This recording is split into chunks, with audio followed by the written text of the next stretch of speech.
Hello friends, welcome Tete classes. मैं हूं आपका दोस्त सीए सौरभ मेहरा। आज इस वीडियो में एक काफ़ी टेक्निकल इशू को हम डिस्कस करने वाले हैं।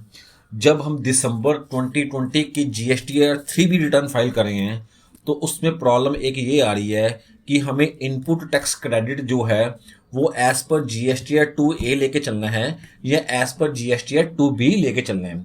क्योंकि जब हम जीएसटीआर 3B रिटर्न फाइल कर रहे हैं दिसंबर 2020 की, उसमें हम देख रहे हैं कि आईटीसी जो है वो ऑटो पॉपुलेटेड आ रहा है, वो ऑटोमेटिकली वो कॉलम फिलअप आ रहा है।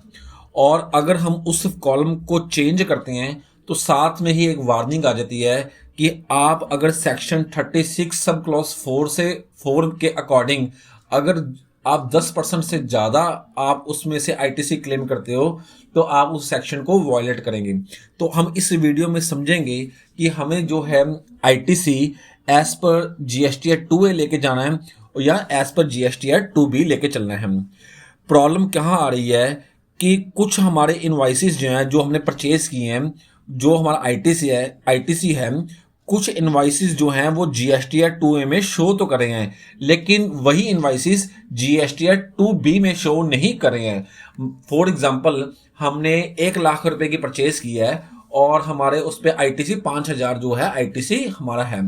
जब हम जीएसटीआर 2A डाउनलोड करते हैं जीएसटी के पोर्टल से तो उसमें तो 5,000 का आईटीसी हमें शो करा है, लेकिन जब हम जीएसटीआर 2B खोलते हैं तो उसमें फॉर एग्जांपल उसमें 1,500 का आईटीसी हमें शो करा है।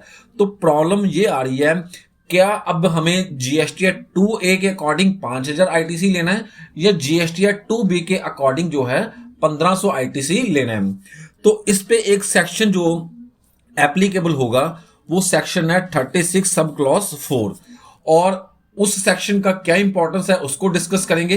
पहले हम ये समझते हैं कि जीएसटीआर 2A में और जीएसटीआर 2B में डिफरेंस आ ही क्यों रहा है। ये इसलिए आ रहा है, जो हमारे सप्लायर्स हैं जिनसे हमने परचेज किया है और जिनकी रिटर्न जो है जीएसटीआर 1 रिटर्न जो है, जिनकी क्वार्टरली रिटर्न जाती थी, उनके लिए ड्यू डेट थी 11 जनवरी। और अगर हमारे सप्लायर्स ने 11 जनवरी के बाद रिटर्न फाइल की है तो वो वाली जो इनवाइसेस हैं वो जीएसटीआर 2 में तो आ रहे हैं लेकिन 2B में नहीं आ रहे हैं। और जिनकी मंथली रिटर्न जाती थी उसके लिए ड्यू डेट थी 13 जनवरी 2021। अगर किसी टैक्स पेयर ने, जो सप्लायर है हमारे, अगर उसने 13 जनवरी 2021 के बाद रिटर्न फाइल की है तो उस केस में भी हमारे जो इनवाइसेस हैं वो 2B में तो नहीं आएंगे लेकिन 2A में आ रहे हैं। तो इस रीजन के कारण जीएसटीआर 2A में और जीएसटीआर 2B में डिफरेंस आ रहा है। अब हमें समझने की ये जरूरत है कि सेक्शन 36 सब क्लॉज 4 क्या कहता है।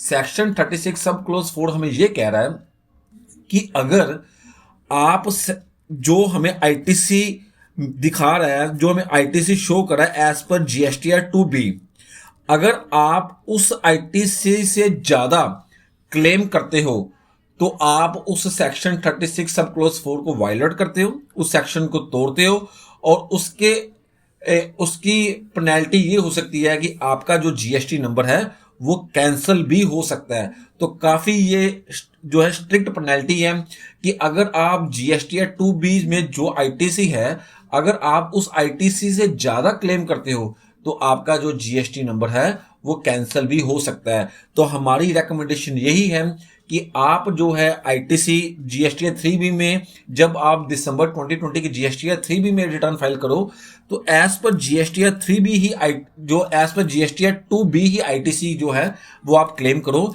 As per GSTR 2A ITC claim मत करो। और जो आपके इनवाइसेस जो हैं जो जीएसटीआर 2A में हैं लेकिन 2B में नहीं है, वो आप अगले महीने की रिकंसिलिएशन स्टेटमेंट में एडजस्ट कर लेना। अदरवाइज आपको नोटिस आ सकता है, आपका जीएसटी नंबर कैंसिल हो सकता है, आपको और भी जो है कॉन्सिक्वेंसेज फेस करनी पड़ सकती हैं। तो उम्मीद करता हूं कि आपको ये वीडियो पसंद आई होगी। आप इस वीडियो को लाइक कीजिए, शेयर कीजिए, चैनल पर नए हैं तो चैनल को सब्सक्राइब कीजिए। Thank you.